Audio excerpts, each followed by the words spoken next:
قصہ حضرت یوسف علیہ السلام ایپیسوڈ 4۔ ہم اللہ تعالیٰ کے ساتھ کسی کو شریک نہیں کرتے اور صرف اللہ پاک کی عبادت کرتے ہیں۔ بے شک یہ دین مقدس ہمارے لیے اور تمام عوام کے لیے ایک بڑی نعمت ہے، اگرچہ لوگ اس کا احساس نہیں کرتے۔ بھائیو، یہ صحیح نہیں کہ تم لوگوں نے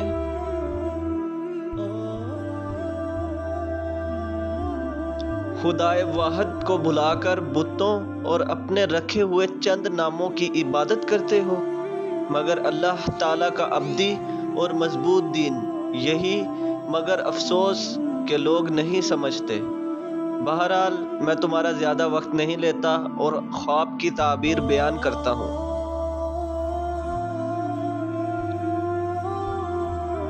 سنو، تم میں سے جس نے یہ خواب دیکھا ہے کہ بادشاہ کے لیے شربت تیار کر رہا ہے، وہ جلد رہا کر دیا جائے گا اور اپنے پرانے کام پر لگا دیا جائے گا۔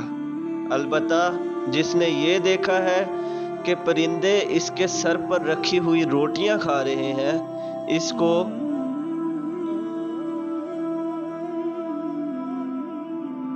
تختہ دار پر لٹکا دیا جائے گا۔ یہ تھی وہ تعبیر جو تم معلوم کرنا چاہتے تھے۔ حضرت یوسف علیہ السلام نے اس آدمی سے جس کے بارے انہیں یقین تھا کہ نجات پائے گا اور اپنے پرانے منصب پر لوٹا دیا جائے گا، چپکے سے کہا، جب تم دوبارہ بادشاہ کے دربار میں آنے جانے لگو تو کسی دن ان سے کہنا کہ میں بے گناہ قید خانے میں پڑا ہوں، شاید میری رہائی کا کوئی راستہ نکل آئے۔ مگر وہ بھول گیا اور اس نے شاہ مصر سے حضرت یوسف علیہ السلام کا کوئی ذکر نہیں کیا۔ اس طرح حضرت یوسف علیہ السلام ایک مدت تک قید خانے میں اس طرح پڑے رہے کہ کوئی بھی ان کا پرسان حال نہ ہوا۔ ایک دن حسب معمول بادشاہ نے دربار لگایا، مگر وہ کچھ پریشان سا تھا۔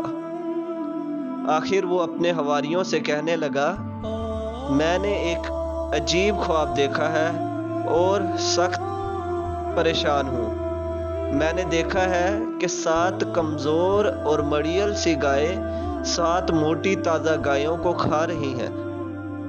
ایک طرف گندم کے 7 ہرے بھرے خوشے ہیں، جبکہ دوسری طرف اتنے ہی سوکھے ہوئے ہیں۔ جلدی سے مجھے اس کی تعبیر بتائی جائے۔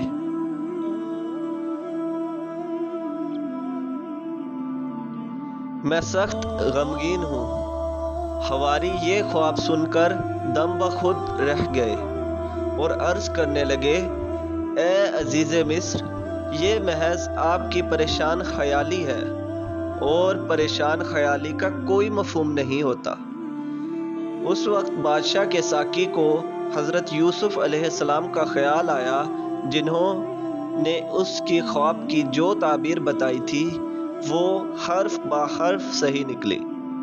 وہ فوراً بول اٹھا، اے عزیز مصر، میں اس خواب کی تعبیر بتا سکتا ہوں۔ بادشاہ بولا، تم اس خواب کی تعبیر کیسے بتاؤ گے، جبکہ بڑے بڑے دانشور لا علمی کا اظہار کر رہے ہیں؟ ساقی نے عرض کیا، اے عزیز مصر، دراصل قید خانے میں ایک نوجوان قید ہے، وہ بڑا نیک اور شریف ہے، وہ خواب کی تعبیریں جانتا ہے۔ میں اس کے پاس جاؤں گا اور آپ کو اس سے پوچھ کر بتاؤں گا۔ ساقی قید خانے میں حضرت یوسف علیہ السلام کے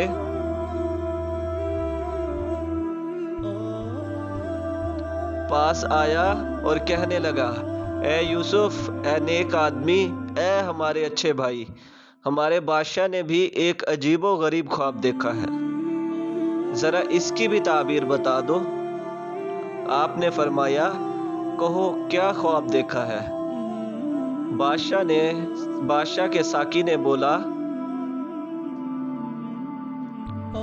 دیکھا ہے کہ 7 مڑیل گائیں 7 موٹی تازہ گایوں کو کھا رہی ہیں، اور گندم کے 7 ہرے بھرے خوشوں کے ساتھ 7 سوکھے ہوئے خوشے رکھے ہوئے ہیں۔ اس کی تعبیر کیا ہے؟ آپ نے فوراً فرمایا، بات یہ ہے کہ 7 سال تک تمہارے ہاں خوب اجناس ہوگی اور پھر 7 سال مصر میں شدید خشک سالی آئے گی اور قحط پڑ جائے گا۔ یہ خشک سالی 7 سال تک جاری رہے گی۔ چنانچہ پہلے 7 سالوں میں تمہیں چاہیے کہ زیادہ سے زیادہ گندم کاشت کریں، اور جب فصل پک جائے تو اسے سنبھال کر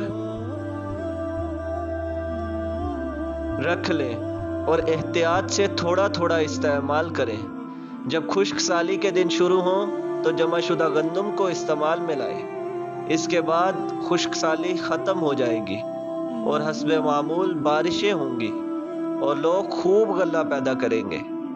بادشاہ یہ تعبیر سن کر بڑا حیران ہوا کہ یوسف علیہ السلام یہ معلومات کس طرح رکھتے ہیں۔ اس نے نوکر کو بھیجا کہ یوسف علیہ السلام کو بلا لائے، مگر حضرت یوسف علیہ السلام نے اپنے اوپر لگائے گئے الزام کے فیصلے سے قبل قید خانے سے نکلنے سے انکار کر دیا اور فرمایا، جاؤ شاہ مصر سے کہہ دو کہ پہلے عورتوں کی طرف سے مجھ پر لگائے گئے الزام کا فیصلہ کیجیے، تاکہ معلوم ہو کہ میں کس جرم سے اتنے سال قید رہا ہوں۔ دیکھو، بادشاہ سے یہ بھی کہہ دینا کہ میں یہ فیصلہ اس لیے نہیں چاہ رہا ہوں کہ میری تعریف و ستائش ہو، بلکہ اس لیے چاہ رہا ہوں کہ شاہ مصر کو معلوم ہو جائے کہ میں نے اپنے محسن شاہ مصر سے کوئی خیانت نہیں کی۔ شاہ مصر نے عورتوں کو حاضر کیا اور تمام واقعہ سچ سچ پوچھا۔ سب عورتوں خصوصاً ملکہ مصر زلیخا نے اپنی غلطی کا اعتراف کیا اور گواہی دی کہ یوسف علیہ السلام بالکل بے خطا ہے، ہم نے دھوکے سے اس کو قید کرایا تھا۔ شاہ مصر نے عورتوں کو لعن طعن کی اور حضرت یوسف علیہ السلام کو باعزت طور پر قید خانے سے آزاد کیا، بلکہ مصر کے خزانے کا نظام ان کے حوالے کر دیا تاکہ وہ اپنی مرضی کے مطابق جیسے چاہیں استعمال کریں۔ یوں اللہ تعالیٰ نے حضرت یوسف علیہ السلام کو دنیا میں بھی عزت و وقار عطا فرمایا۔ اب گویا حضرت یوسف علیہ السلام خود عزیز مصر تھے اور عوام کی فلاح و بہبود کے لیے کام کر سکتے تھے۔